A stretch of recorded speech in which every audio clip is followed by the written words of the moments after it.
안녕하세요, 중고차의 모든 것입니다. 제가 오늘은 전기차를 매입한 김에 실제로 전기차의 주행감은 어떤지, 어떤 특징을 가지고 있는지, 내연기관이랑은 얼마나 다른지 아주 기초적인 부분들을 한번 말씀드리고자 합니다. 우리 제일 처음에 첫 차 사가지고 셀프 주유소 가면 주유를 어떻게 하는지 모른단 말이에요. 그것처럼 전기차도 충전을 어떻게 하는지 모릅니다, 사람들이. 그리고 실제 구입하시는 분들은 지원금 있잖아요. 지원금 많이 궁금해 하시는데 그 부분까지도 정리를 해드리도록 할게요. 이런 건 조회수가 잘 안 나오잖아요. 조회수 잘 안 나와요. 이 영상도 아마 조회수가 안 나올 것 같긴 한데, 근데 누구 한 명은 이런 기본적인 것들에 대해서도 얘기를 해야 되지 않나, 그래서 총대를 매기로 했습니다.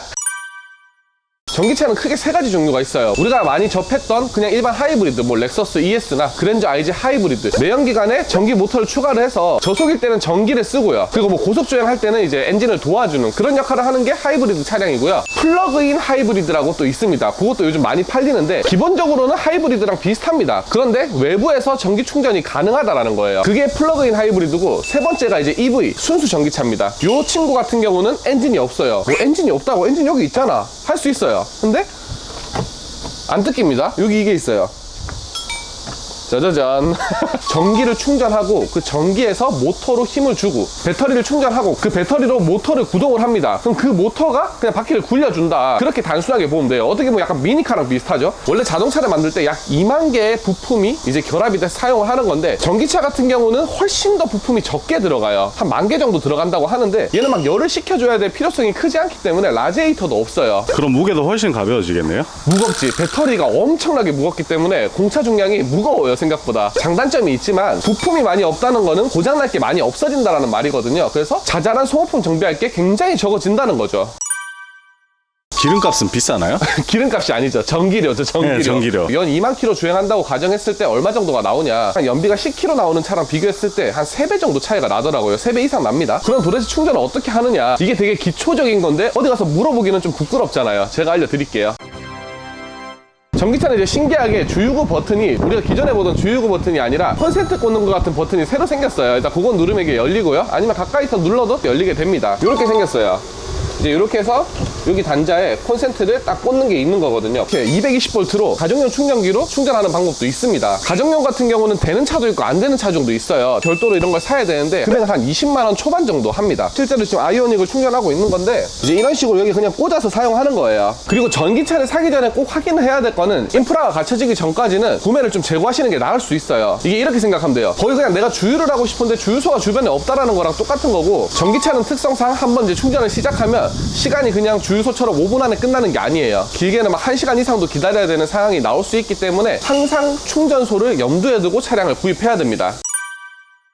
전기차 같은 경우는 엔진도 빠졌어요. 미션도 빠졌어요. 그러니까 수납 공간이 굉장히 넓어집니다. 차 안에만 봐도 지금 특징적으로 보면 일반 차랑 다른 부분이 딱 이쪽이에요. 원래는 여기가 뭐가 꽉 차 있잖아요, 항상. 근데 여기가 다 비어 있습니다. 그래서 이런데 수납 공간이 충분히 이용이 가능하고, 다리도 좀 기신 분들은 좀 더 편하게 운행이 가능해요. 배터리가 밑에 엄청 많이 깔려 있어서 실내가 좀 좁을 것 같잖아요. 근데 현대 기아가 공간을 뽑아내는 거는 정말 잘하잖아요. 굉장히 공간감이 널널하고 편안합니다. 패밀리카로 쓰기에도 충분해요. 자, 이제 주행 질감은 어떤지, 내연기관에 비해서 차이가 많이 나는지, 그리고 하이브리드랑 비교했을 때도 차이가 많이 나는지 한번 확인해 보겠습니다. 이 차량이 이제 EV6 롱레인지 2륜 모델입니다. 처음 밟았을 때 전기차의 특성이구나 딱 느껴지는 게 있어요. 일단 악셀을 밟으면 뭔가 저항이 없습니다. 기존의 내연기관 같은 경우는 악셀을 밟으면 아무리 반응 속도가 빠른 차라도 밟고 나서 바퀴가 움직이는 데까지의 그 텀이 분명히 느껴지거든요. 그리고 초반에, 이건 하이브리드 차도 마찬가지인데, 전기의 모터를 쓰다 보면 초반 스타트가 굉장히 빠릅니다. 잠깐 악셀을 깊게 한번 밟아 볼게요.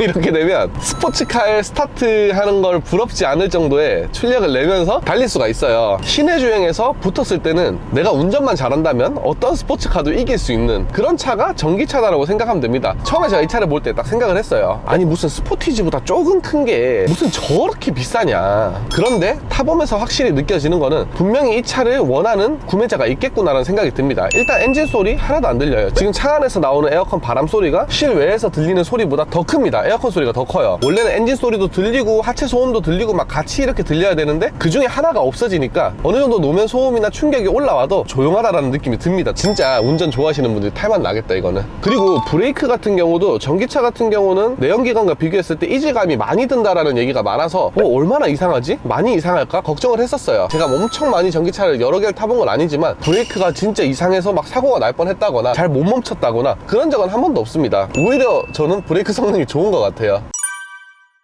전기차가 보통 차 금액이 비싸잖아요. 돈값은 하나요? 하는 것 같아요. 일단 유류비로 너무 많이 절감이 되고 전기료가 계속 조금씩 올라가고 있긴 한데 지금 정도만 유지돼도 확실하게 비용 절감이 되는 거고요. 그리고 각종 정부 지원금들이 많이 있습니다. 보조금이 두 가지가 있는데 지자체에서도 지원을 해주고요, 국가 차원에서도 지원을 해줍니다. 보조금은 차 금액에 따라서 좀 달라지게 되는데 차량 가격이 5,700만 원 미만이면 국가 보조금을 100% 받을 수 있고요. 그리고 그 위로 갈수록 보조금이 적어진다라고 생각하면 돼요. 지금 보여드리는 사이트를 들어가 보시면 차종별로 지원금을 얼마나 받을 수 있는지 정리가 되어 있으니까 그거 한번 참고해 보시면 되고, 굉장히 지원을 많이 받을 수도 있기 때문에 내가 속한 지자체의 보조금이 얼마나 나오는지를 확인해 보셔야 됩니다. 아직까지 이제 전기차에 대한 뭐 논란도 많고 말도 많지만 수요는 확실히 많은 게 맞아요. 왜냐면 막 차를 줄 서서 기다려서 사가고 이런 상황이 벌어지기 때문에 아주 기본적인 부분들을 이제 설명해 드리자라는 취지로 찍은 영상이고요. 앞으로도 신박하고 여러분들에게 도움되는 컨텐츠로 찾아뵙겠습니다. 안전한 중고차는 중고차의 모든 것. 도움이 되셨다면 구독과 좋아요 한번 꼭 부탁드립니다.